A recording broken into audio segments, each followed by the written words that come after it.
are listening to On The Flythe.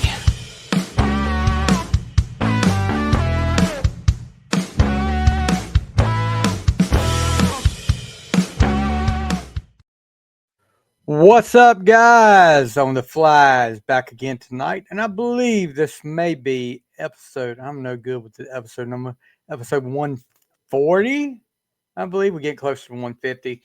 But tonight we will continue our Ozzy Osbourne Album Series, and we hadn't done the last time we did it. It's been a while, but life happens, guys, and it gets in the way of a lot of things. But you get busy. So tonight we continue the Ozzy Osbourne Album Series with the tribute album, which is a live album, pretty much in memory of Randy Rhoads. All thing Randy Rhoads, the legendary guitar player whose life was taken way too short. And when we do this Ozzy Osbourne Album Series, with me, as always, is my good buddy from up north, Mr. Joe Decker. What's up, Joe? What's going on, Stevie? How are you? Yeah, I'm doing good, bud. I'm doing good. How's everything? I know it's been a while. How's everything going with you? Everything's going good, man. Everything's going good. Just like you said, crazy life up here in New York City, but things are good. So we did Bark at the Moon last. That was our first album we did, which was and we talked a little about the great line of Ozzy guitarist from Randy Rhoads to Jakey Lee, who was on Bark at the Moon. As a matter of fact, I think that was Jakey Lee's first album was Bark on the Moon. To Zakk Wylde, and what's the guy's name? Gus G. Is that the guy now? Is that who he's got now? I have no idea. I think he's in and out. I mean, I can't remember the guy's name, but he's in and out so much with him. Because I think Zach plays a little bit with him when he's not busy. Of course, he's got Black Label Society, but it doesn't matter what you say. Whenever you say Ozzy Osbourne guitarist, usually the first name that's going to pop up is Randy Rhoads. And we just passed the 43rd anniversary of the tragic plane crash that took his life in 1982 on March 19th. He was only 26 years old. 26 years old. Well, no, he's 25 because he was born in December, so it was right. 25 years old. Wow. And a freak. I mean, you hear the stories about the plane crash, about the guy wanted him to go up. That Randy didn't want to go up on the plane, but he got talked into it. Took his camera up to take pictures. You hear the story that allegedly the guy was up all night and had been doing cocaine. That was one story about it. Then there was this. I did a lot of reading leading up into this, and that apparently him and his wife were estranged, and they were trying to work things out. Apparently, it wasn't going too well. One of the ideas of what might have happened was he was on cocaine, and he saw his wife coming out of the bus at the doorway of the bus, just stared at him, and he clipped the bus because I believe she got killed as well. It's just so many different stories out there about it. But one thing that remains, they robbed us of a guitar legend way too early, and no telling what. I mean, I know there was a lot of talk about Randy was going to quit Ozzy after the tour and just do classical stuff. But you never know what might have happened with Randy Rhoads, and it's just a shame that that we got robbed of him too easy. He only had 10 years really into business. Started out with Quiet Riot, and they never really got because I remember as a kid, like 1983. Quiet Riot gets big. They had the #1 album with Metal Health. And I remember reading in magazines about Randy Rhoads, the Ozzy Osbourne guitar player that was killed. And he used to be in Quiet Riot. I was like, man, why didn't he quit Quiet Riot? But, Quiet Riot couldn't get a record deal.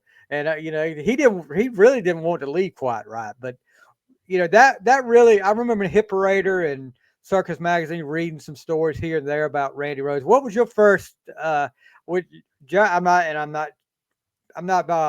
taking any shot at Joe. Joe's a little bit older than me, so he may have been in that realm when, because I didn't get into Ozzy till Ultimate Sin, and then I went backwards. And so you may have got into Ozzy a little bit early. You may have been into Ozzy when Randy Rhoads was in full stream with Diary of a Madman and Blizzard. So what was your first introduction to Randy Rhoads? Absolutely, yeah. Because I am a little bit older, and Crazy Train. That was the first song I ever heard from Ozzy.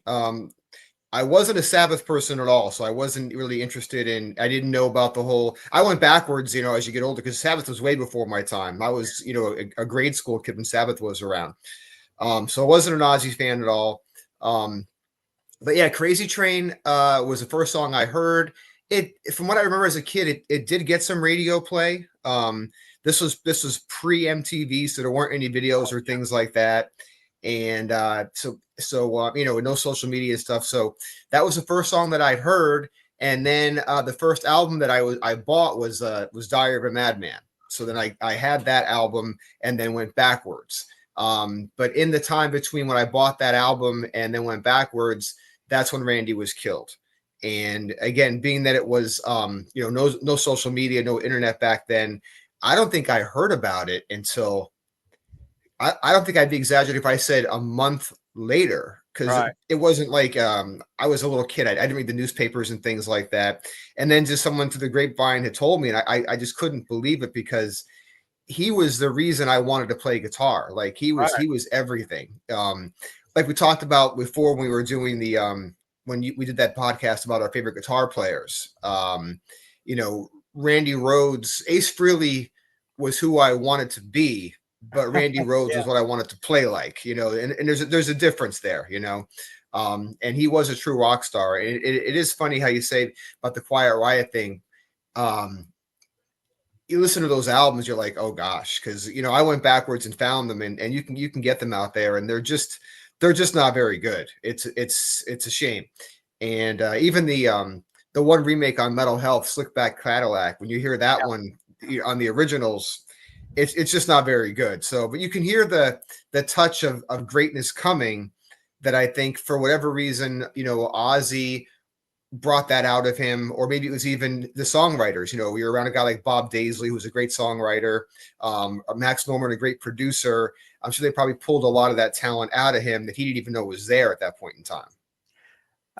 Yeah, and I mean, watching the documentary this week that's on Amazon Prime, and I can't remember the name of it, but it seemed like, and I have listened to some of those Quiet Riot albums, but it seemed like the song sounded a lot better live than they did in the studio. And I don't know if that was production or what, but listen, because they had a lot of clips of him live with Quiet Riot, and you hear the struggles that he had, and that, funny enough, a name after getting turned down several times, thinking that they were going to get signed by Neil Bogart with Casablanca Records.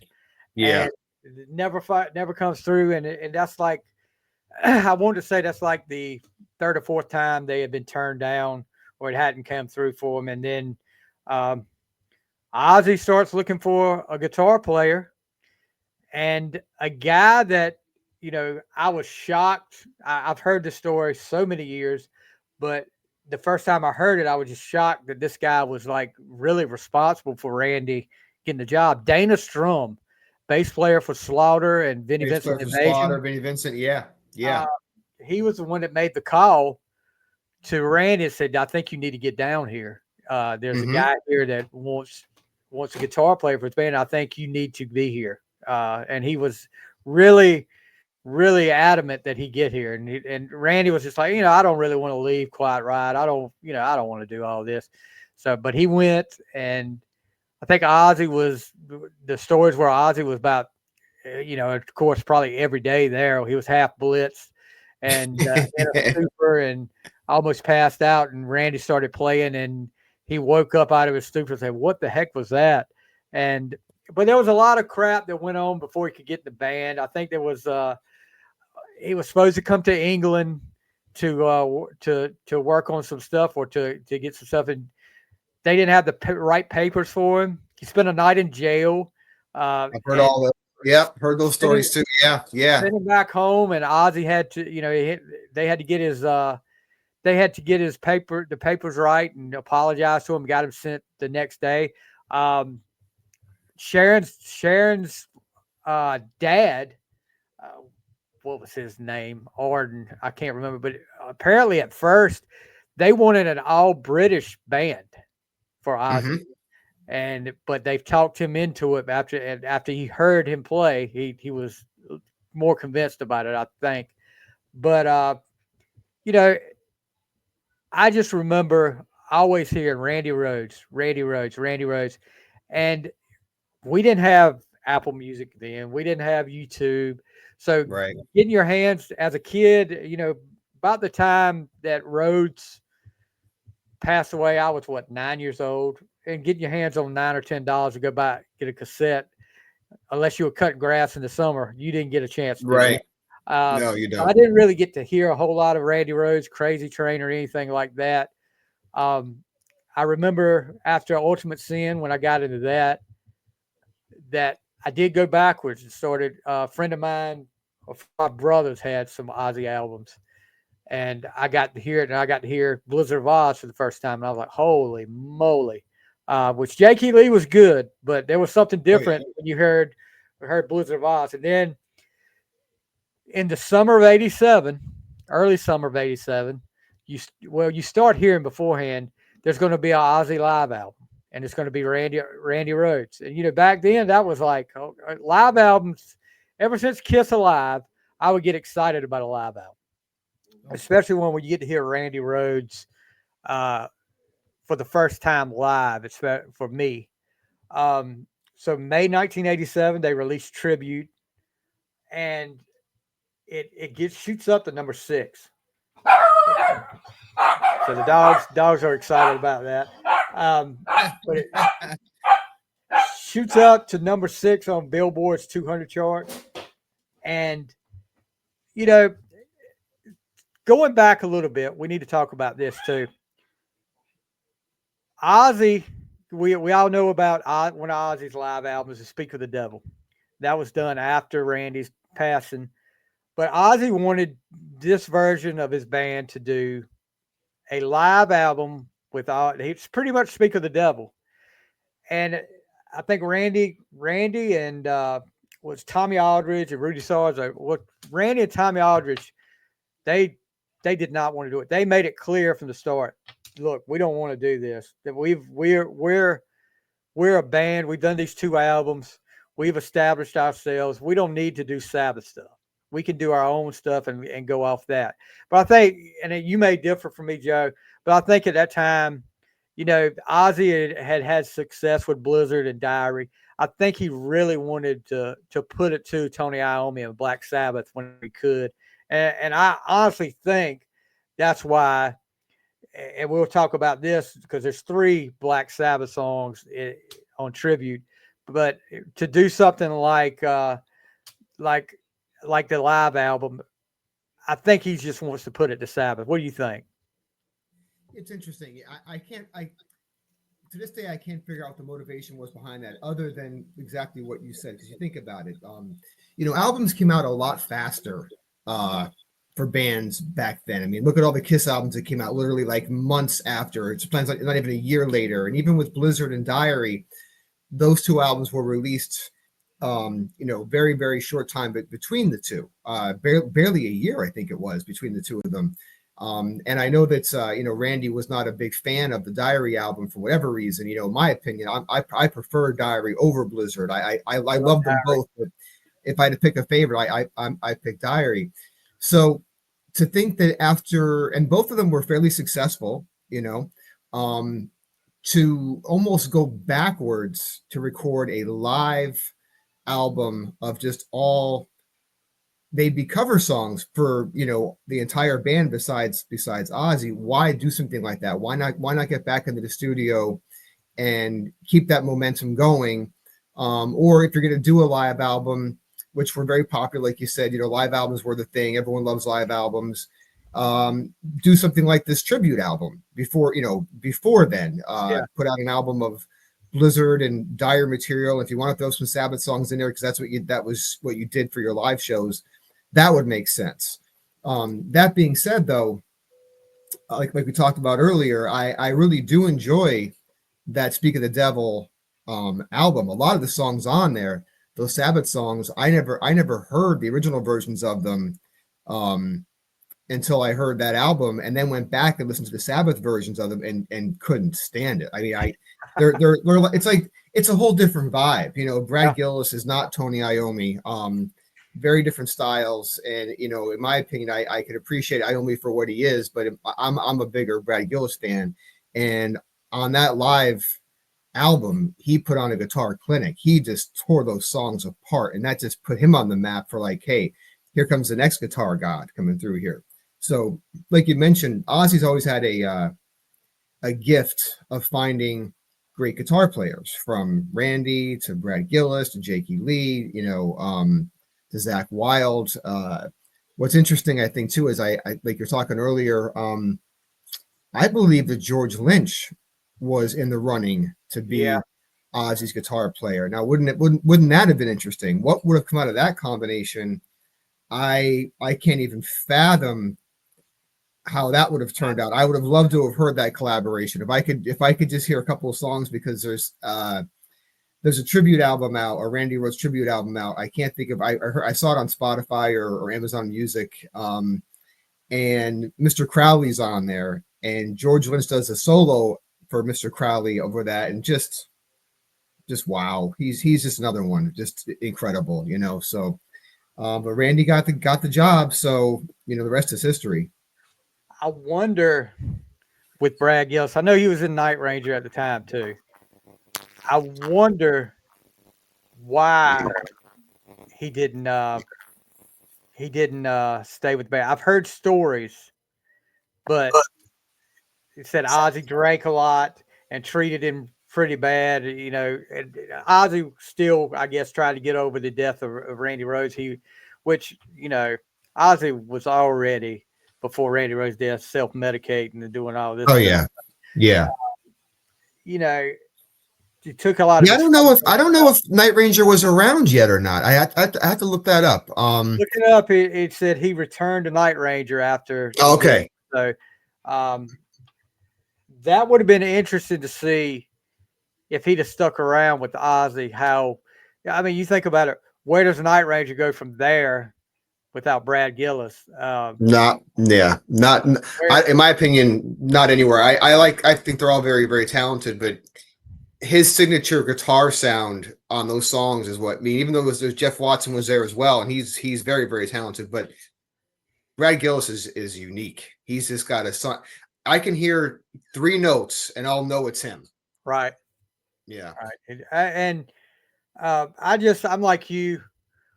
Why would you want, with Speak of the Devil, why would you want to go backwards?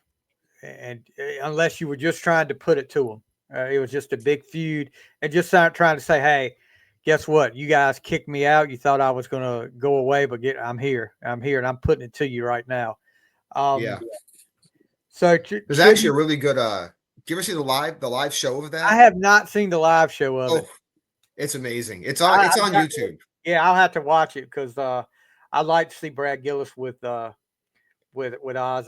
That should be interesting. And what you said about George Lynch, I can only imagine what kind of stuff that would come up with. So we can't talk about Randy without talking about another guitar legend who has now passed away, Eddie Van Halen. Which there was a big rivalry with Eddie Van Halen and Randy Rhoads, apparently. If you watch this documentary, and I'll have to get the name, I'll put the name up here in the show links. It's on Amazon, but there was an interview with Eddie Van Halen where he made the comment, well, yeah, that kid's good. And I don't know if they were that, I think they were the same age or close. Hold on, your audio's out. Is it back? There you go. Okay. Yeah, I think they had to been very, very close in age. I'm looking right now. Even though Van Halen hit bigger, you know, before even Quiet Riot. But let's see. He was born in 55. Yeah. Rhodes was born in 56, so a year. Okay, so a year apart. Okay. He said the kid is The good, kid. and at least he'll admit when he's copying somebody, when he's copying me like he does. I mean, and look, believe me, I know nothing about guitars. I know nothing about how they get the styles and everything. But to listen, you can definitely tell the difference between Randy Rhoads when he's playing and when Eddie Van Halen's playing. 1,000%. I think maybe the kid remark was meant as like a jab, as if like the kid's pretty good, but he's no me. What could you imagine the Los Angeles music scene at that time with two guitar players of that caliber Good playing Lord. those same small clubs in and out? I can't even fathom. Then throw in George Lynch running around and Warren DeMartini running around, who was much younger than all of them. It must just have been like the ultimate thing. And I'm sure that Randy and Eddie clearly, stood out amongst the pack of all of them. I've heard stories of, with Van Halen playing those club dates and he would actually turn around from the crowd so that people couldn't see what he was playing. So they couldn't figure out how he was getting these sounds that he was getting, and things like that. And like you mentioned, the styles are so they're just polar opposite. Both incredible in their own kind of a way. What Eddie does to me doesn't make sense music theory wise. It shouldn't work, but it does. Whereas Randy was like, he was more classically, he was trained, Yep. His stuff is all very precise. It's always in the right keys. It's very, very minor driven the way he plays everything, and where Eddie was just so flashy, and just incredible. And then, with a front man like David Lee Roth running around, listen, Kevin Dubrow was okay, but he was no David Lee Roth as far as a front man goes. So yeah, and I think part of that was that, Van Halen was having a level of success long before, Randy got in the band with Ozzy. Yeah, and there, like I said, I keep harping back on this documentary. So it was so good, and opened up a lot of answers that I had for questions. But one of the times they talked about, first thing they talked about they talked to Randy's guitar tech at the time when he was in Quiet Riot, and he was like, yeah, there was a rivalry there, and I used to make him really angry.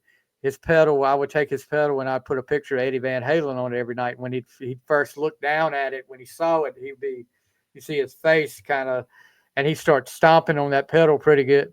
But there was a club date when Randy was in Quiet Riot that there was a double bill, Quiet Riot and Van Halen. And this was before Van Halen signed a record contract. And the big thing was who was going to be the opening act. And Wow. there was arguments going back and forth about it. And about before the show happened, Van Halen signed their record deal. So, that did that. That did that. The drummer for Quiet Riot at the time, and I can't think of his name, was talking about that show. It said Randy, of all times, Randy got the flu. And but he was still, putting it out. You said you knew he was not going to miss that show, and you were not going to be able to tell he had the flu because of who was back there with him. But he did end up. He was trying to do so much, he ended up falling off the stage and hurt himself. But it.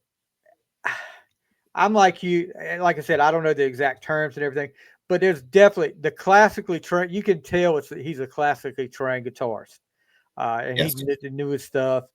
But and you can't take anything away from Eddie. I would never take anything away from Eddie. But they're just two different guitar players. But Yes. can you imagine over the years, if say Randy doesn't get killed in this plane crash, over the years, what would have happened between those two trying to go back and forth at each other, and how good it would have been?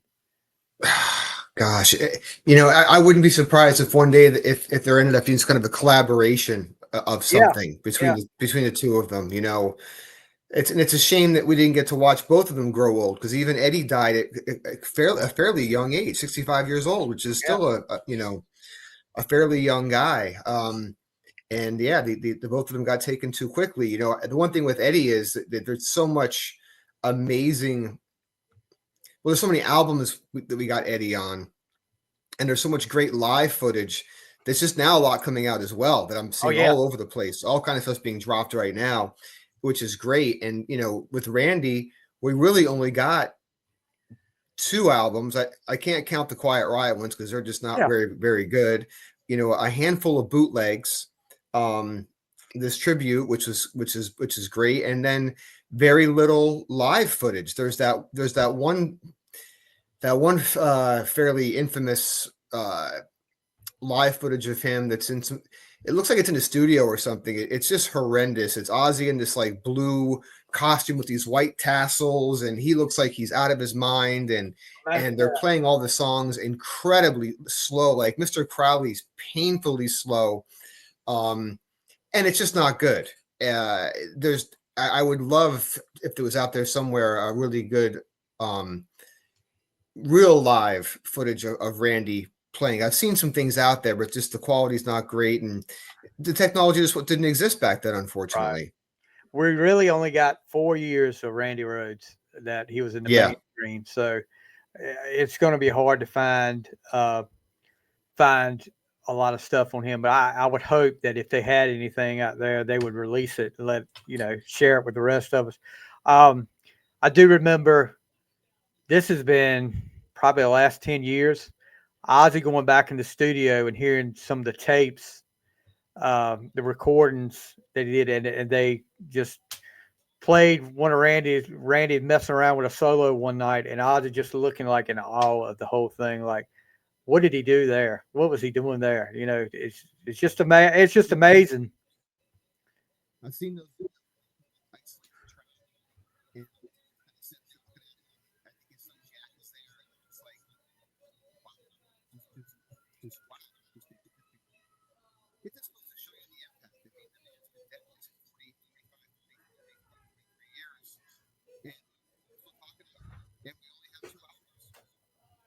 I think your audio is going a little bit out, Joe. Okay, is it There back? you go. There you go. It's good there. Okay, since I back away from the thing, it's just okay. Just pick it up real well. But um, so you know, like I said, I read all this stuff all these years about Randy Rhoads, and I'm just like, you want to hear more of it. You want to know more about it. Let me ask you this. I know there was a lot of talk. They talked about the tension in the band after Ozzy wanted to do "Speak of the Devil." The other three guys did not want to do it, and they say it kind of messed with Randy and Ozzy's relationship a little bit. And Randy had there's a lot of rumors going around that Randy had said that after the Diary tour, he was probably going to leave the band and he was going to do work on his classical stuff more. Do you think Ozzy and Randy was, or as close as Ozzy made them out to be? I wonder about that sometimes. And a really, really good book that I read was Bruce Sarzo, Off the Rails. Excellent book. They gave for a lot of different reasons. First of all, the fact that he's got so much stuff documented. I mean, I don't know if he was writing stuff down what was happening real time and he had notes somewhere stashed away for the last 30, 40 years because it's incredible the amount of detail he has on every show, what the opening song was, what the closing song was. But what I loved best about the book was when he shared the private conversations that he and Randy would have. And yeah, I wonder too sometimes about that relationship because then later on it comes out, and this again, it's all rumor speculation that Randy was messing around with Sharon. Is that true? I mean, who knows? I don't. Who knows if any of those things are true? And maybe we've all, because it's been such a long time, we were all very, very young children. Did we all romanticize the Ozzy Randy relationship, and it really wasn't as sincere and genuine and loving as we think it is because we were little kids and we thought that it was. I don't know. It'd be interesting because when you read stuff like Off the Rails, you hear stories or hear about people that were close to Randy when they give interviews that share things he was talking about. Like he wasn't happy. He was not happy. I think in his Soul of Souls, while he was an incredible rock star, I think he just wanted to be more of a teacher and do something that seemed more fulfilling to him with his career. I could totally have pictured him doing solo albums like an Yngwie Malmsteen type thing, some instrumentals, things like that. Now, they've been successful. Who knows? I don't know if they would have been or not. He could have ridden Ozzy's coattails and probably had some success. Or would he have been like a Jake and went and formed a band like a Badlands, where it gave him more chance to be more creative, do his own thing. Yeah, I could totally see him breaking away from Ozzy and doing his own thing eventually. I do not doubt that because I think he wanted to go in a direction like more classical stuff, and just like you said, that's kind of the Yngwie thing. But yeah.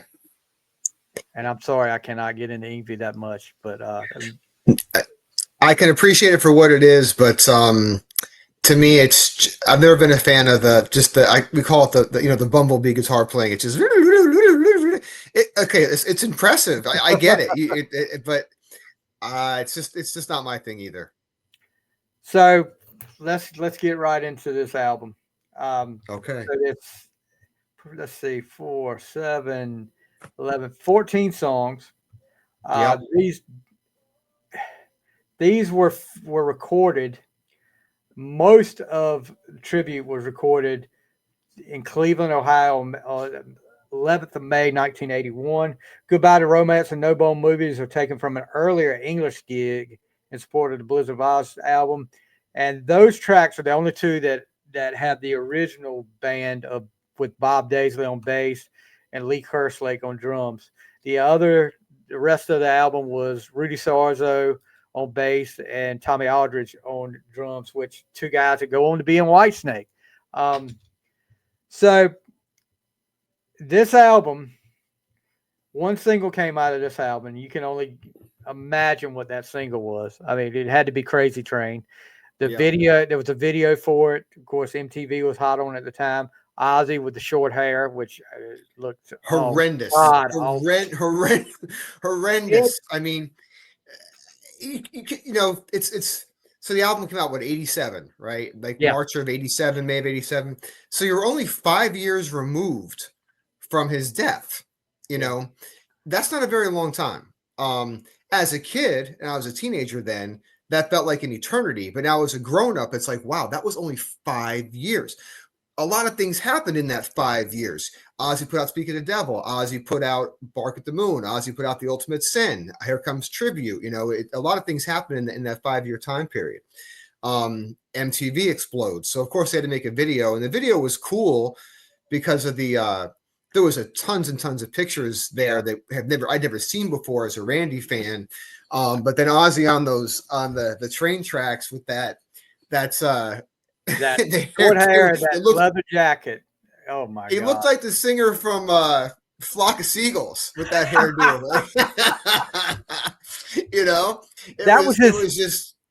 That was his second worst look. There was a look earlier in the 80s where he had a buzz cut, and oh my God, he looked like a serial killer. I remember when so I think the story there was there's some pictures out there in some old Hit Parader and circus magazines. I think he got trashed one night and just shaved his head. And I've seen those. He looks like a convict. Yeah. He looks like he should be in prison. He looks like he needs to be in a mental institution. So bad. So bad. Yeah, I'm not sure which hair is worse. If the Flock of Seagulls hair, or he had some hair going for the Bark at the Moon tour too. The bleach blonde, and that was probably all Sharon driven, just trying to be pretty for MTV. What do you think? What do you think? Sharon influenced something? Wow, I can't believe that. Yeah. So we lead off with from Blizzard of Oz, I Don't Know. And the opening riff, I mean, good Lord. Randy just tears into it from the start.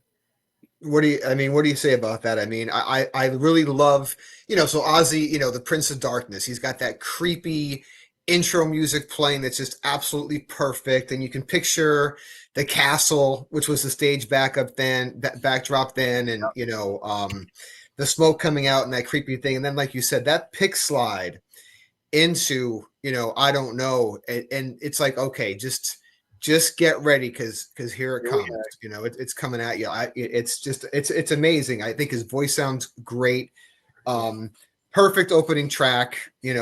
What else could you open besides the song on a Blizzard of Oz tour? Have you ever seen Ozzy live before? I have. How many times? Oh, not less than 10, but more than 5. Wow.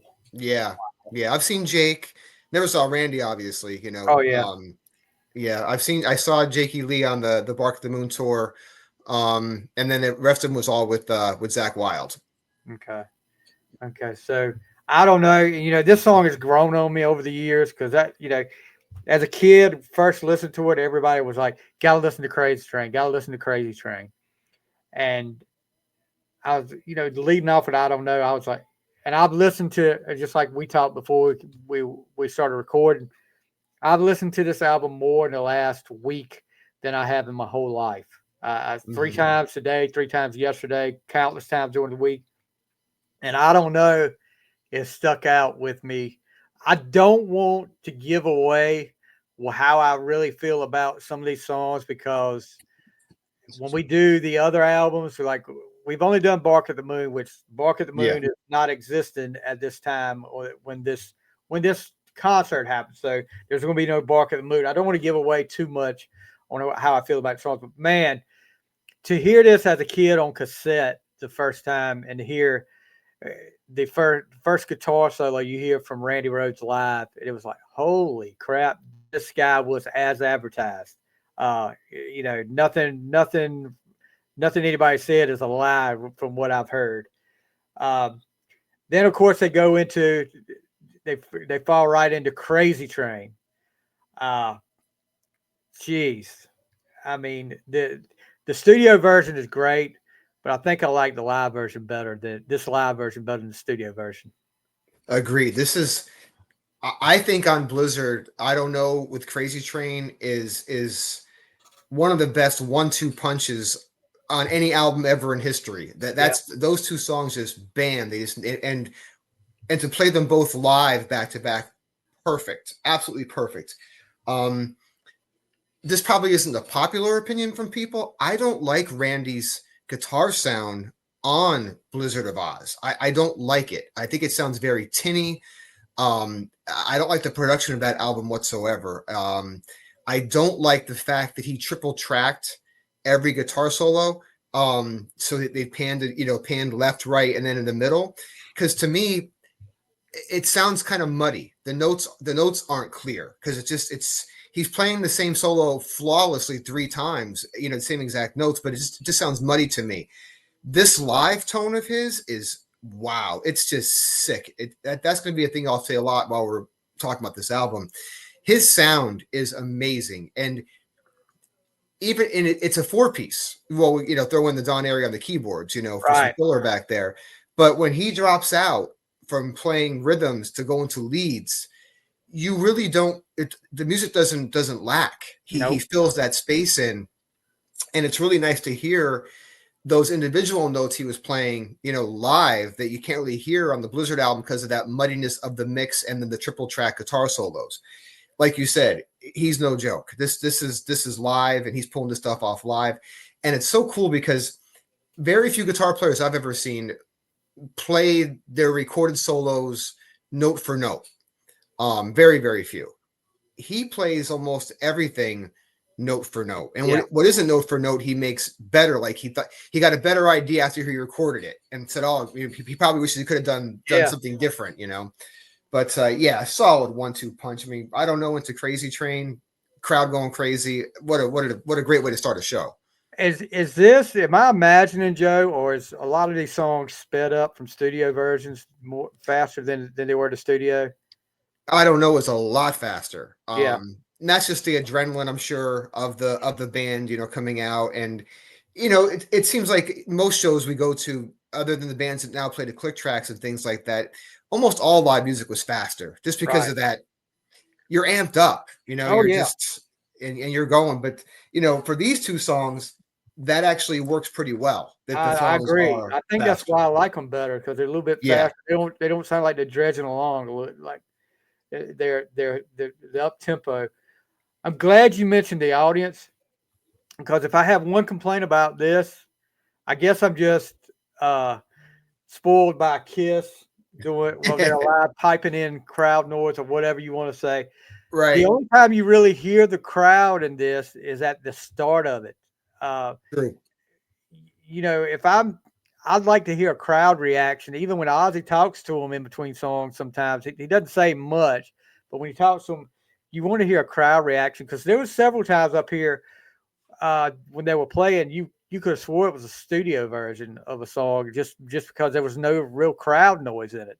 I was shocked, and we'll get into that in just a minute. I don't want to give that away too much, but yeah, I was just that would be one complaint on this album. The crowd noise was pretty much non-existent except at the start of the show.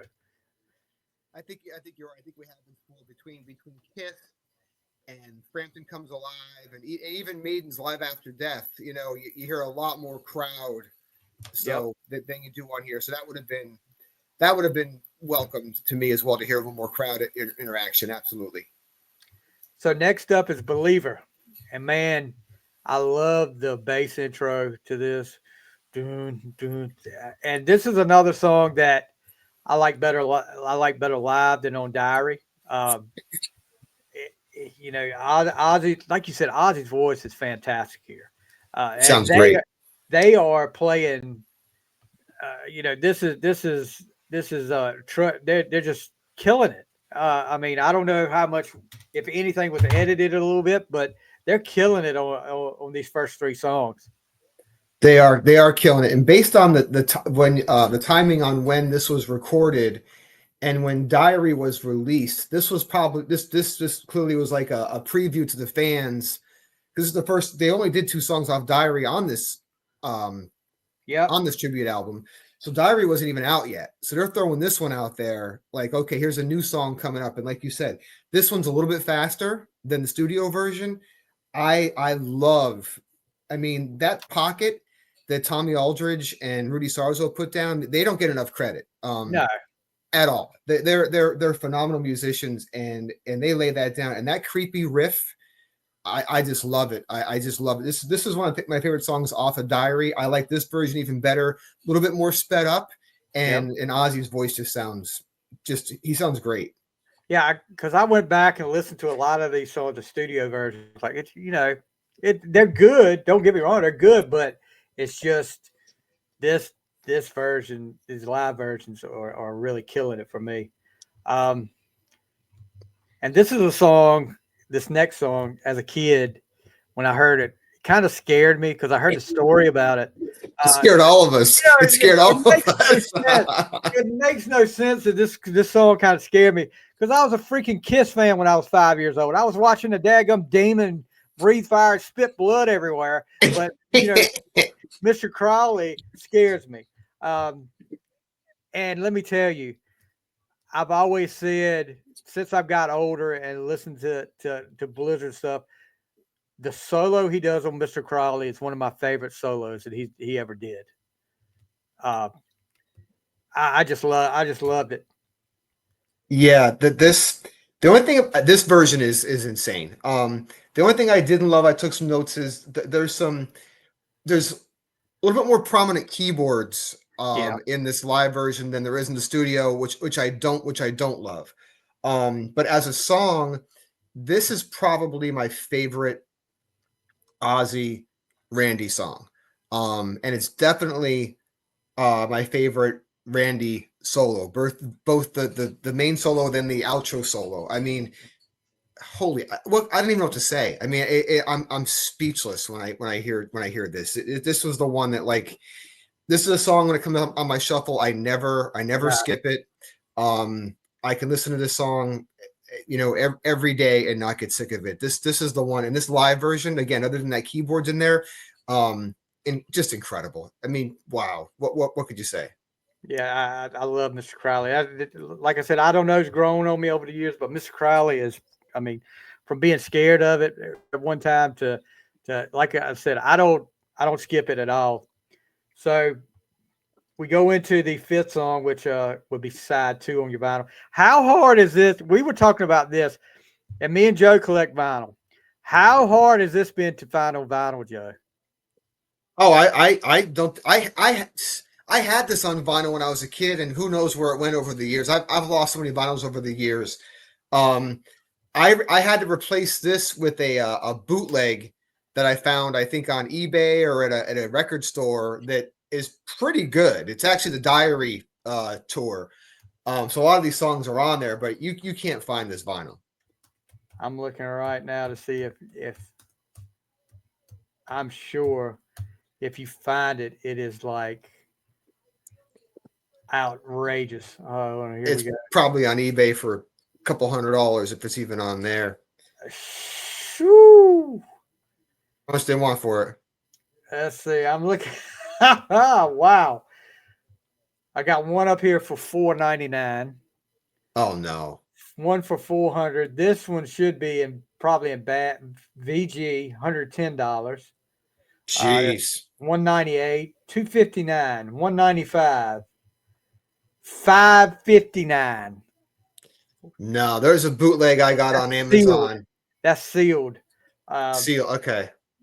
UK first pressing $270. 254. So 110 is the cheapest you find up here, and that may They, just be bid. No, they it's can not keep it. now. They can keep Yeah, that. that doesn't even look like this. Well, I guess it is the original, but yeah, I guess it is.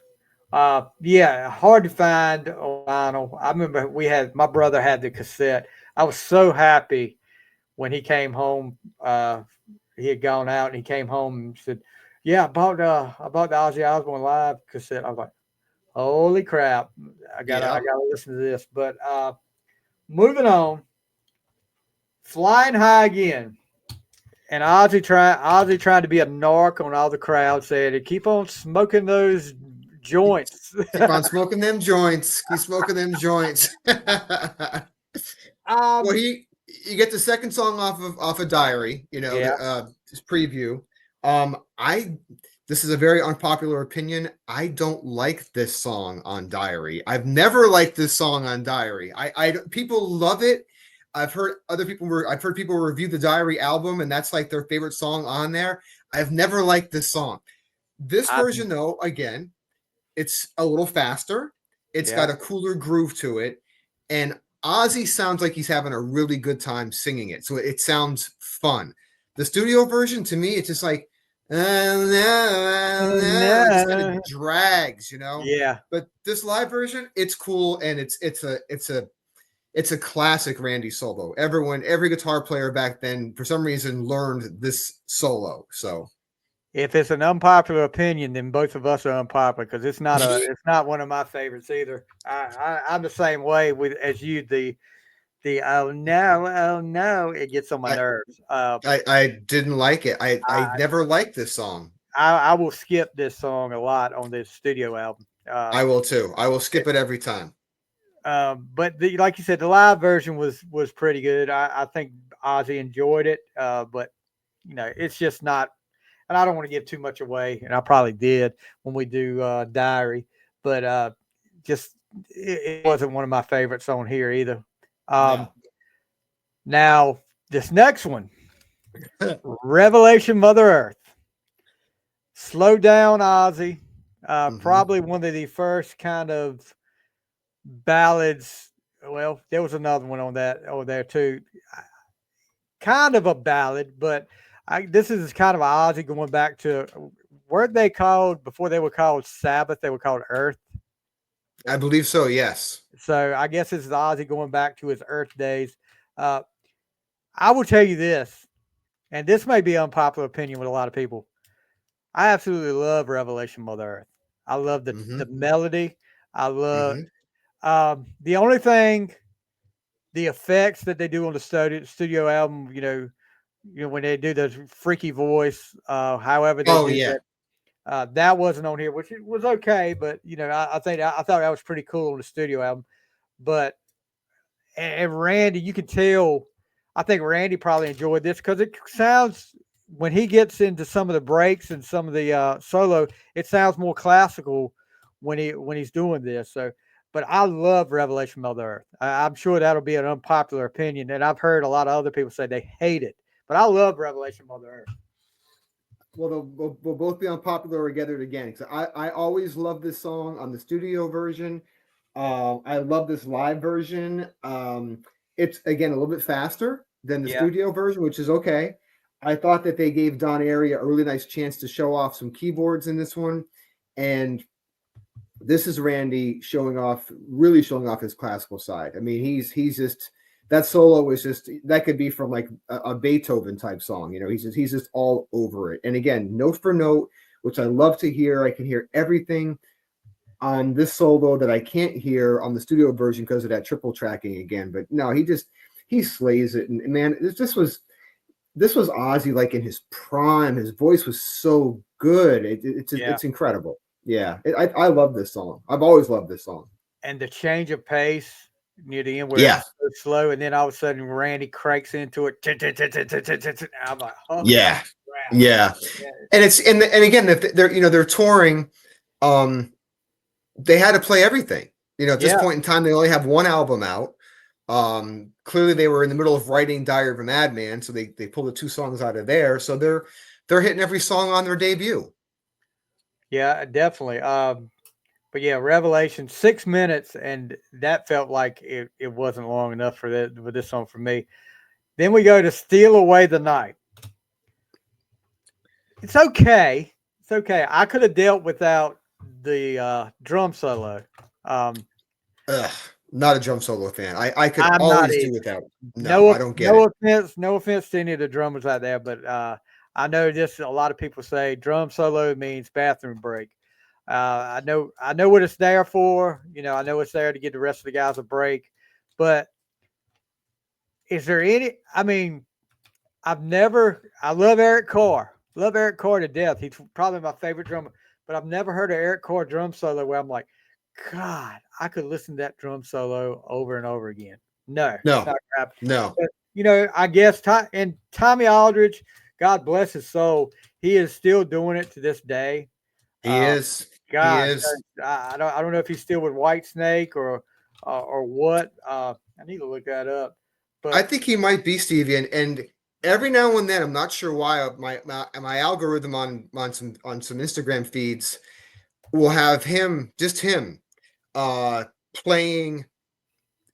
You name the Ozzy song or you name the White Snake song. Now that I enjoy watching. I like watching drummers play to a song. I don't enjoy watching them do a solo. And when right, you watch Tommy Aldridge, he does not phone in anything. That yeah, man, he gives 110%. It's so much fun watching him. And he's got to be in his 70s, and he's he's still hitting those drums as hard as he ever has. he will be 75 this year, Oh God, yeah. still going. He's one of my favorites from all time. He's been with Black Oak, Arkansas, Pat Travers Band, Ozzy, Gary Moore, Whitesnake, Ted Nugent, Thin Lizzy, Vinnie Moore, and Ingve. Ooh, poor guy. Um, I mean, like I said, I know the purpose of a drum solo, but I could have dealt without this. Steal Away is okay. It's Um, okay. yeah, I'm not crazy about the chorus over and No, over again. Steal no. away the night. Didn't love this song on the studio version. Don't Yeah. love the song live. Again though, they're plowing through the entire There's a whole album, so catalog. they had to Yeah, throw what it they in there. had. Yeah. Uh, so then we go to Suicide Solution, controversial song, which that hadn't happened at this time. Yep. But And difference here, we get a guitar solo from Randy Rhoads. I mean, I don't mind a guitar solo, and I didn't mind this one at all. I mean, Randy, puts it out there, and he's doing so many different things up here, and it's just killer. You know, this is one of those guitar solos, and the only really guitar solo I've ever listened to over and over again is probably I heard Ace Frehley from the reunion tour probably 60, 70 times, just going back and listening. And, I know that one backwards and forwards, what he's going to do. But this one, I could listen to that many times if I had to. And I would not have a problem with it at all. Randy just, and hearing it for the first time back as a kid, just what can you say? This is, like I said, he was as advertised. Yeah. I mean, he's no Paul Stanley.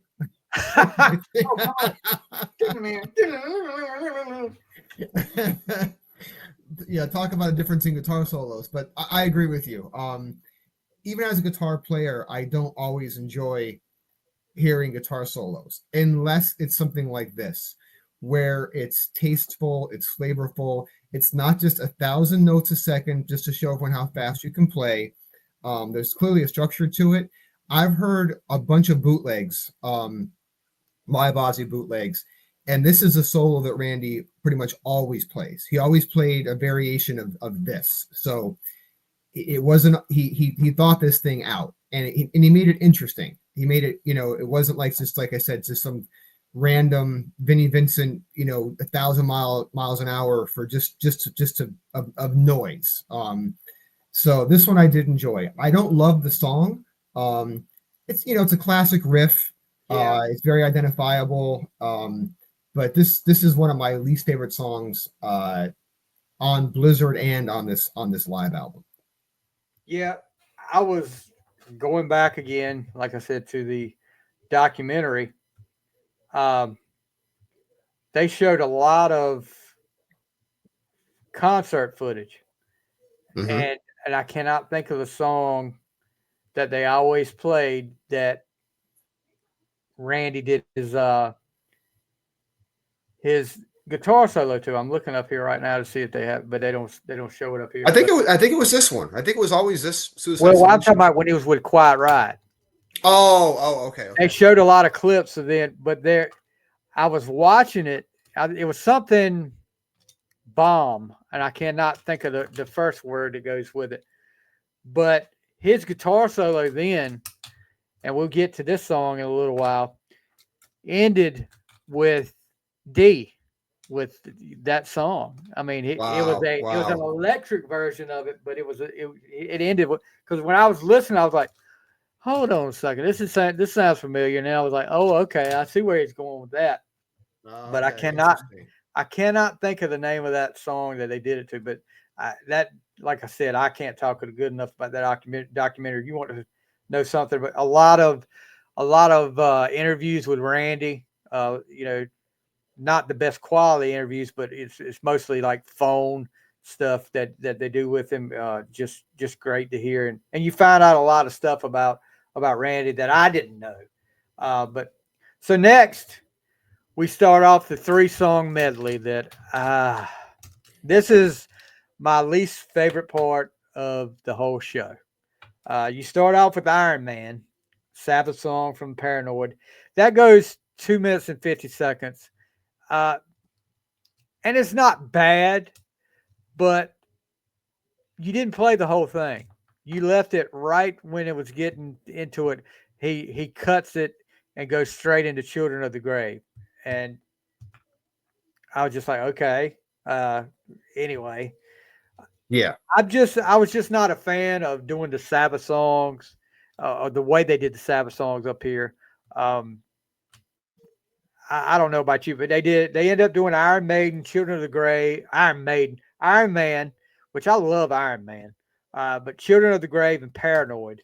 I was really not a fan of those three on here. I think they could have, and I know they were probably kind of pressed for songs up here because, like you said, Diary hadn't come out yet, so they had to put something in there. What better yet? And I was like, okay, I could put three Sabbath songs in there and show them about this new hotshot guitar player I got. So yeah, I think he could have picked some better songs. It's well documented that Randy was not a Black Sabbath fan. no, and hearing him play these songs, it's literally like a fish out of water. I mean, he could play anything, but it just doesn't suit him. And I mean, there's so many. I mean, think of the songs that are on Speak of the Devil. There's so many better Sabbath songs. I guess these were the popular ones: Iron Man, Paranoid. They're big songs. oh But yeah, I would have loved to have seen them do Symptom of the Universe, Never Say Die, anything besides these three. For me, I guess it's just fatigue. I'm not a fan of any of these three songs, and this was. And when I played this record, which is not that often, I don't listen to these songs. yeah. Like I said, I went right through these, and I was like, this was one of the parts of the album where I was just like, okay, I'll get through this part. But all right, so we head on to the, I guess, side 4 of the album, finishing up. Goodbye to Romance. Ozzy doing a ballad. See, again, I love this song. I've always loved this song. I have a lot of people that say Ozzy doing ballads is not good. The first time I heard Goodbye to Romance, and I'm a ballad guy. I like ballads. Me too. Me too. So I had no problem with it. I actually thought it was pretty good. And I thought the live version, again, worked a little bit better than the studio version. I don't know if it was the production or what, but I liked the live version better than the studio version. It seemed it sped up a little bit more like we've been talking about. And I don't know. It just sounded better to me. I'm not a techno guy, but I would say the production sounded better to me on this than at the studio. Agreed. I think that this live version just captured it differently and made it feel a lot fuller. And this is another song where, some people are like, Ozzy shouldn't be singing ballads, stuff like that. But there are some good ones out there. And I think this is one of them. I've always loved this song, even when I was a kid, and ballads weren't a thing I was into as a little kid. And this guitar solo is probably maybe my second favorite solo after Mr. Crowley by Randy. It's just so tasteful, and a couple of notes in there. Like, I steal a lot from this solo. There's a particular part that I steal all the time because I just love it that much. I'm a big fan of this song. I think the live version's incredible. Yeah, I love this. From the time I heard Blizzard for the first time, I was like, wow. Because you always heard about Ozzy. And even after I listened to Ultimate Sin, there's no, the closest thing to a ballad on Ultimate Sin is Thank God for the Bomb. And because he does that little, and that speeds up at the chorus. I mean, he goes back. Oh, Killer of Giants, you mean, or Thank God for the Bomb? No, Killer of Giants. That's it. Killer of Giants. Yeah. Killer of Giants. Now, see, I love that song. I don't mind Killer that song. Yeah, I love that song. Oh, and I think he sounds phenomenal on that song. I think people go back to like So Tired, which is so tired. I would give it's aptly named because it sounds so tired when they do it. I liked it. I liked it when I first heard it, and over the years, it's kind of, I don't know if I've listened to it so much or what, but it just sounds like he is tired on that song. And if you ever watch the video, it'll make you less of a fan of the song if you watch the video. Stupid video. I remember seeing Ozzy perform, and I use air quotes, live on Solid Gold of all shows. Yeah, live on Solid Gold. Yes, that song. I mean, they didn't, that's the single they picked to put on there. They didn't pick Bark at the Moon, whatever. But the only redeeming thing about that song, I think Jake lays down a really tasty solo on that song. He lays down the best solo he could for what he had, what he was working with. But it's good. But no, this Ozzy can pull off a ballad, just not always. But this is one I think works. It works very well in his wheelhouse of his vocal. Now, a song that doesn't work for me on the studio or live version coming up next. No Bone Movies. What the heck is this song about anyway? I don't get this song. I've always thought this was a filler. Like they needed one more song for Blizzard, and they had something laying around. But then I look at it, and it's like it's written by Osbourne, Rhoads, Bob Daisley. That's Bob Daisley doesn't usually write junk, but this song is horrendous. I can't stand it. I don't like the studio. I don't like the live. There's nothing about it that I like. Not a thing. And I have no idea what a no bone movie is. Couldn't tell you what it is. Yeah, I mean, I'm like you. Throw it together at the last second. We got to have one more song for Blizzard. We've got to have something here. And all right, well, we've got this demo here. Let's just work on this. And yeah, guess what? It does not work. Oh No. gosh. Okay, so I just Googled. It said that this is about a pornography addiction.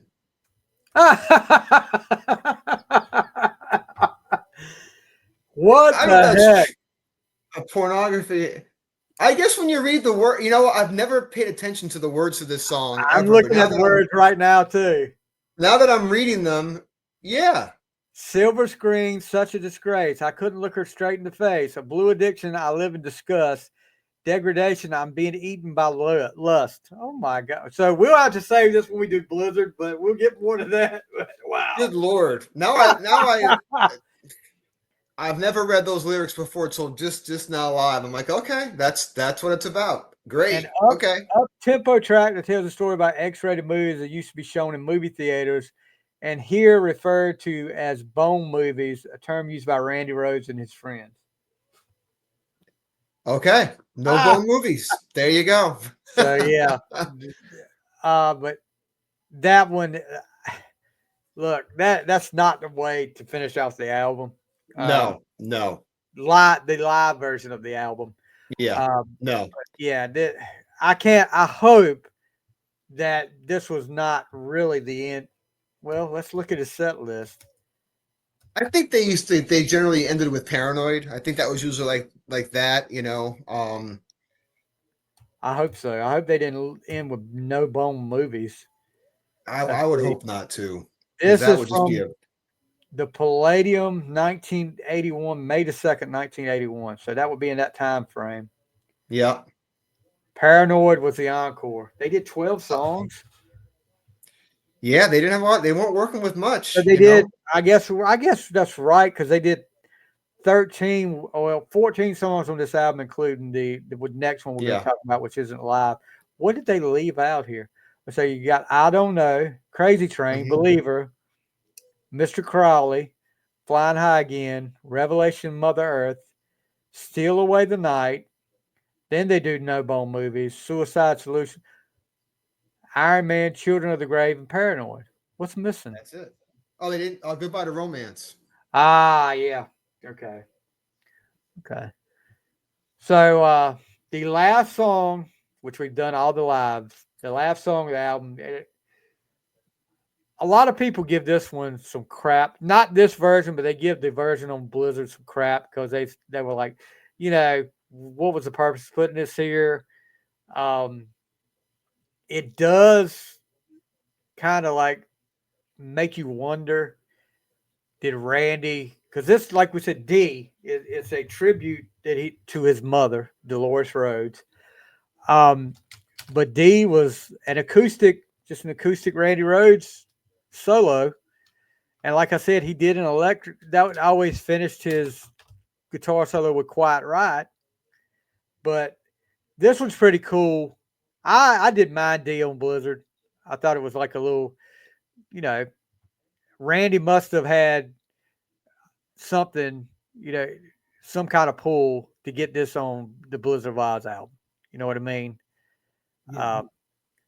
But this one is so cool because you get to hear him in the studio doing outtakes and talking, and even find out that, this guitar god makes mistakes. And he said, oops, fretted that chord wrong. Yeah.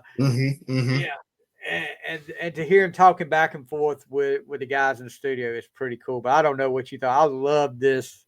I wish you could hear more of the studio outtakes with Randy. Yeah, I think I think this is it's not everyone's probably cup of tea. This is probably for people who are, into it, the deeper thing. Like you said, I enjoyed it because I got to hear, first of all, I got to hear Randy's voice, got to hear him making mistakes, got to hear him kind of messing up and trying new ideas, and playing around a little bit. It's 4 minutes long. I've probably listened to this. I'd be lying if I said I listened to it more than a handful of times ever. And I didn't mind D on Blizzard either. It's a beautiful piece. Maybe not necessary. But on a hard rock album. But I mean, it was only a minute or so long on the album. So I think it just showcased that this how versatile he was. That okay, he can lay it down the rock with the best of them. But let me grab a classical guitar and finger pick and play something beautiful like that. It just shows a lot of versatility, and I don't think a lot of guitar players could have done that back then.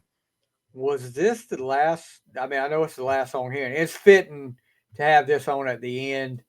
Yeah, because it's just something that you probably won't get to hear or would never get to hear any other way.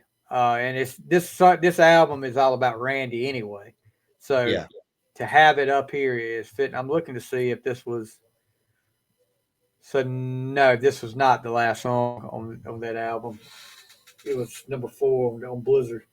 But yeah, all in all, gosh, what can you say? I mean, like I said, I've listened to this album more the last week than I had in my whole life. And I do remember as a kid being really excited to get this on cassette. Like, yeah, I know I'm dating myself.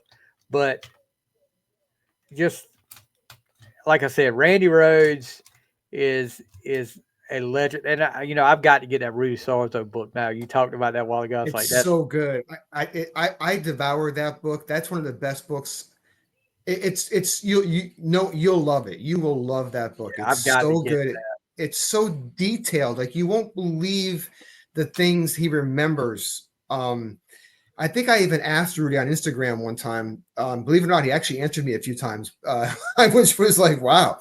Do you have like a scrapbook, or were you taking notes back then?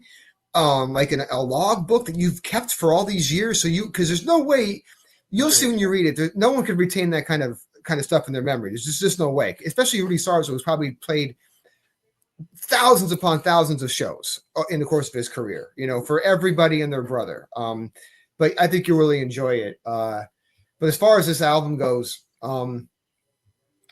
it's all about a tribute to a legend that was taken way too soon. And I think it did him justice. I think it served him very well. I think it came off very good. The songs all sound phenomenal. Like you said, what a fitting way to end it, which is hearing him playing his classical guitar in a studio. Perfect ending to it. And the packaging, just looking at the packaging, because of course I don't have a physical copy, but looking at the packaging in here, it's got pictures of Randy and the band on tour, and it's got some with his mom. Some early childhood pictures of him, and then on the back it's got it's got the band Sarzo, Ozzy, Randy, and Tommy Aldridge on the back as well. Gosh, I'm sitting here and just watching, because I'll become consumed with some of this stuff when I start doing this thing. And Randy Rhoads was not hard to become consumed with.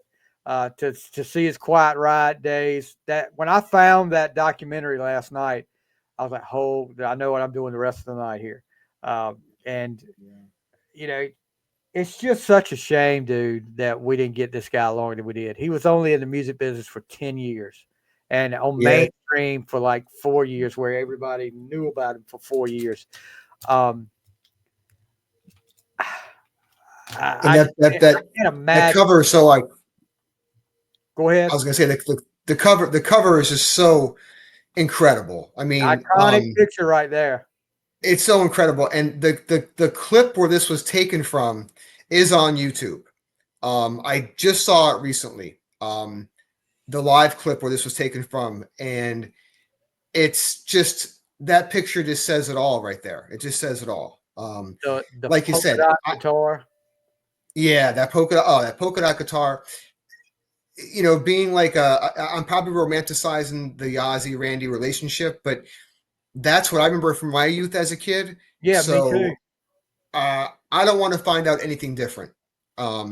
I just want to believe that it was what it was, and they were musical soulmates. And Randy resurrected probably a dead Ozzy Osbourne career, and Ozzy gave him one. Unfortunately, it was very short lived, and what a tragic way for a person to go. But I think at that moment in time, the worlds collided, and two people that were meant to be together were, and at least we have two amazing albums out of it that I'll listen to. For me, both those albums are Desert Island. I would need to have them. Yeah, I mean, of course, we haven't got into those two albums, but when we get, I'm really looking forward to. Blizzard is great, but I'm like you, I'm really looking forward to getting into Diary. Uh, Yeah, and I know that was people say, well, that was kind of rushed, but it's still good. It's still so good. good, A lot so of good. a lot of good albums from back in the day were rushed, and they ended Yeah, up being pretty good. Um, yeah. but all right, so here we go. Next album up. So tribute. If we're gonna rank, if we had Bark at the Moon and tribute, I'd have to put tribute above Bark at the Moon. Oh, absolutely, hands down, no Yeah. doubt, hands down, hands So down. tributes above Yeah. Bark at the Moon for both of us. All right. So now we got to figure out who's next. What you want to go with next? As far as the next album, Yep. I know you've been wanting to do a Zach album, and of the three main Ozzy guitar players, that being Randy, Jake, and Zach, Zach is by far my least favorite. He really just is. I mean, I know he's so good, and he seems like such a cool person. Like such a. And I've heard stories of fans with him and how great he is with the fans, and he's a very humble kind of a guy, and his playing is incredibly unique. I'm just not a big fan of a lot of the albums that he's on. But what's the first one he was on? Is that No No More rest Tears? for the wicked. No rest for the No wicked. Rest for the Wicked. Oh, a Miracle Man and stuff like that. Yeah. You want to do that one? Sure, let's go with that one. I figured you'd probably want to get a lesser known one get that one out of the way, and then go to the. Yeah, I want I don't know. I fell off the Ozzy bandwagon. I'm gonna say after Ultimate Sin. Well, okay, Tribute came out, and then of course I had that, but Well, that was about the time. after that, that was about the time Zach came into the picture. You fell off the wagon. that's when it was, and I remember being in a band, and we covered Miracle Man, and we covered Bloodbath in Paradise, and those songs didn't go over real well in the clubs. They didn't. I can't imagine didn't really like it. Bloodbath in Paradise went over too good in a club, but It did not. Neither did Miracle Man. No More Tears did, but I could see Miracle Man might would. I'm surprised at that, but singing about Charles Manson murdering people, it probably wasn't a uplifting thing in a club. I don't even know why we did that song. It's been too many years. It was somebody's bad idea. Somebody's really bad idea. That was not a good idea. I could have picked. No. When we do and we're not going to rank these songs on our favorite on the live album, guys, because when we get to the actual versions, but you heard us talk about the some of our favorites up here, and I hope we didn't give away too much for down the line when it comes to getting to the studio albums. But all right, so what have you been up to? What have you been watching, Joe? What's something you're watching now that you're really excited about, or reading or listening to? I'll tell you. So, a couple of things. Being the age that I am, I'm really enjoying Cobra Kai. I had to go back because Yeah. I know it just kind of ended there. So what's funny about Cobra Kai is this, and I heard Dee Snider say this. When you go see a band that you loved when you were a kid and they're really, really good, it makes you feel young. But when they're really, really bad, it makes you feel old. I think Cobra Kai was done so well that when I watch that show, I feel young again. I'm really, really enjoying that show. I know it's over now. I don't know how it ended. I've avoided to stay away from social media, so I don't want to know how it ends. I'm kind of avoiding it. So I've been binging that one, and then I found this other show recently on Paramount. Paramount's got some good stuff. They put some good original shows out. Between Lioness and that was a really good one. A couple other ones on there, and Tulsa King, which was great with Sly Stallone. That was amazing. But one I just watched recently, Billy Bob Thornton. I think I know in real life he's out of his mind and probably should be committed, but the man is an amazing actor. He's just a great actor. And there's a show on there called Landman. Yeah. And it's about oil. Oil, and it's entertaining. It's good. It's Billy Bob at his best. If anybody else watched a show called Goliath on Amazon Prime with Billy Bob, it's almost the same character. It's a very, very similar character, kind of like an old cranky guy, who's very smart and knows a lot of things. So those are two things I've been watching recently. I finished Landman. I highly recommend it. I'm going to probably wrap up Cobra Kai here in the next couple of weeks. How close are you to the end of Cobra Kai? I got a ways to go. So what happened here? I was watching it real time years ago, and then I kind of fell off for some reason. And then I'd heard through the grapevine that the last season was really, really good. And I'm like, okay, I have no idea what's going on. I have to go back to the beginning and start all over again. So I started all over again. So I think I'm on season 4. I'm not even sure. Got a ways to go. Yeah, I got a little ways to go. Yeah, I love it. A lot happens, dude. But I promise you will not be disappointed. That's what everyone's told me. That's why I wanted to go back and watch it. And those characters for me, that was right in my prime of my high school years when that movie came out originally. So seeing all those characters and then to see that the one guy really did die. Well, 2 of them I think died. 2 of the Cobra Kai's. So the one that was one that had cancer on the show, he really did die. And then the other one, I don't know their names. Dutch. He was Chad. Yes. Steve McQueen's son, Chad McQueen. Oh, yes, I didn't know that. Yeah. But and I'll tell you this, because it's not a spoiler. There were plans. They had met with him to get him on the last season, but he was sick and couldn't get on there because when they did the whole. I don't know if you remember when they did all the Cobra Kai together. They talked about Dutch and he was in prison. They made it like he was in prison. I remember that. Yes. Which as that character in the original Karate Kid, you could totally see that happening. He was completely see it happening. Yeah, he was probably the most psycho out of all of them. Yes. I believe it. If I was Daniel, I'd have been more scared of him than I would of any of the other ones around there. Johnny, I think I would have been more scared of Dutch because he just wanted to kill people. Yeah, absolutely. And the scene where he walked. I've said this before that fight scene. I think it's in season 2 in the school where that one kid kind of gets. Gosh, that is one of the best fight scenes I've ever seen, and I can't even imagine how long it took them to record that. To film that, I can't even imagine. It was so well done. It was just so it was amazing. Yeah, I'm a big look. The last because they did the last season in 2 parts. Okay. And so I watched. I mean, I probably shouldn't have, but I couldn't help myself. When the first part came out, I watched those episodes and just like that, and I was like, "Gosh, no!" Now I've got to wait all this time. But right.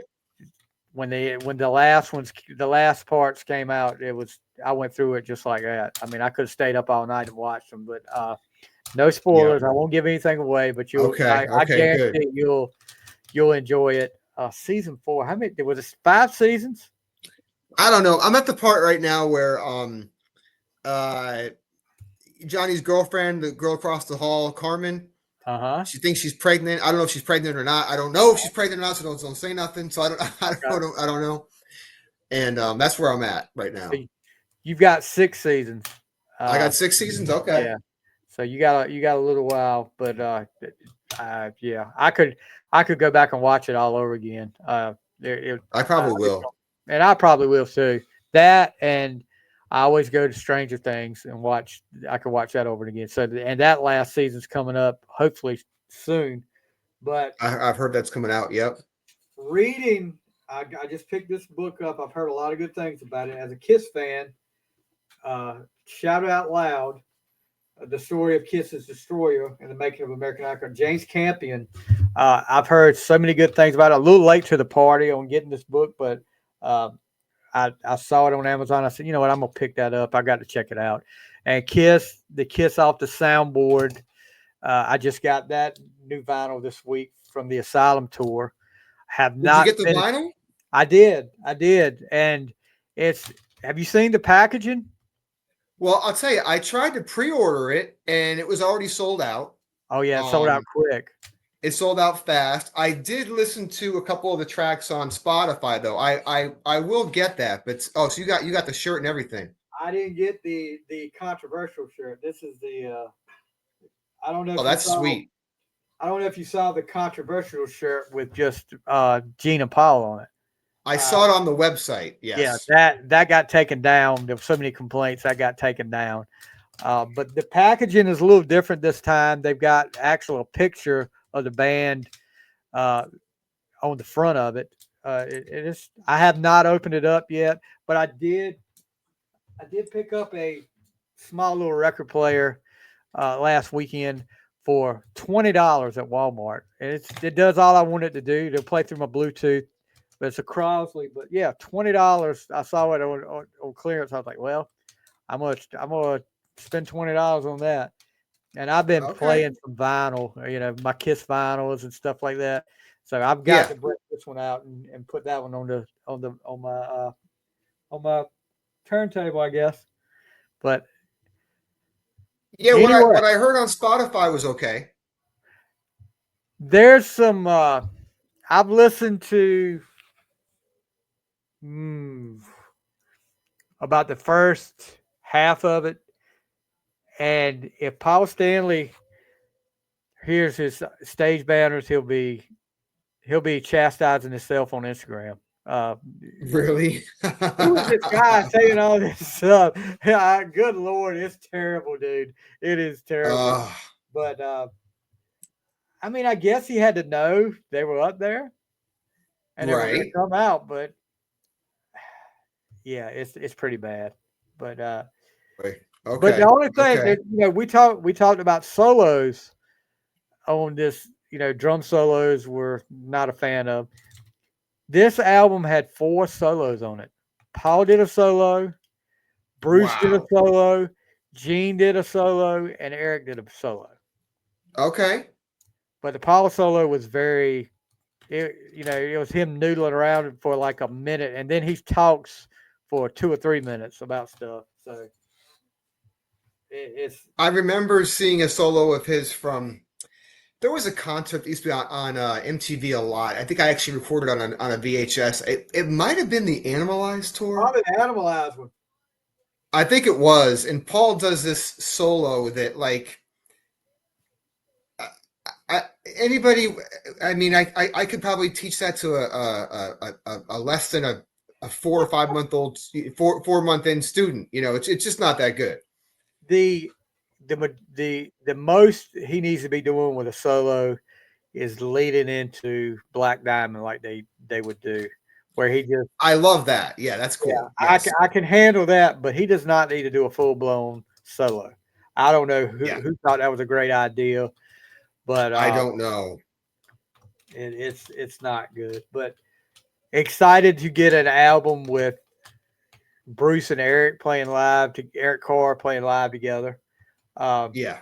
I always loved Eric Carr. Like I said, he's probably my second favorite member of Kiss, right behind Ace. The only thing I want now would be the Ace and Eric Carr version live. And if you want to throw that Kiss, if you want to throw that Palladium show out there, that would be great. If you got that, That would be amazing. That would be amazing. I would love to see that. But anyway, so guys, that's going to do it for tonight. Hope you've enjoyed us talking about the Ozzy Osbourne tribute album, number 2 in our series. We got a long ways to go, dude. And we're, I can't wait till we do the cover album. Oh, the cover! Oh my gosh! Good Lord, we got. Who's on that? Huh? Who's on that? You've never heard it? I've never heard it. Ozzy Osbourne Undercover. Be interesting. That'll be interesting then. Yeah, it will be very interesting, especially if you hadn't heard it before. Ooh, I haven't. let me tell you, bud. We take up for Ozzy doing the ballads. Yeah, but I can't take up for him doing much of this stuff in here. it's that bad. It's not good. Oh God. Okay. Anyway, that'll be fun. That'll be a fun one. We'll cross that bridge when we get there. That'll be fun. Okay. Guys, if you want to give us a follow on social media, check us out. We're on Twitter or whatever you want to call it now, X. I'm relaunching a TikTok channel because TikTok kicked me off of TikTok because I put too many clips that got copyrighted up there. I don't know how these people do it. There's people putting clips of movies everywhere up there. I just put like a 30-second clip of something and I got warned. And Are then you serious? I already had several of them up there, and then they warned me, and then they went back like every month. At the end of every month, I would get like a warning, and then I got so many that they had to disband my account. So I've got another account on TikTok if you want to look for us there. Instagram, Facebook. Subscribe to our YouTube channel, and wherever you stream your podcast, guys, give us a 5-star review. And Joe, it's been too long, buddy. Glad to have you back on. Good to be back. Hopefully we'll be back doing No Rest for the Wicked. I know you're looking forward to that with Zach Wilde. Maybe we get Zach Wilde on here to try to convert you to a Zach Wilde fan. We'll get through it. Anyway, guys, you have a great night and a great week. We'll see you next time on The Fly.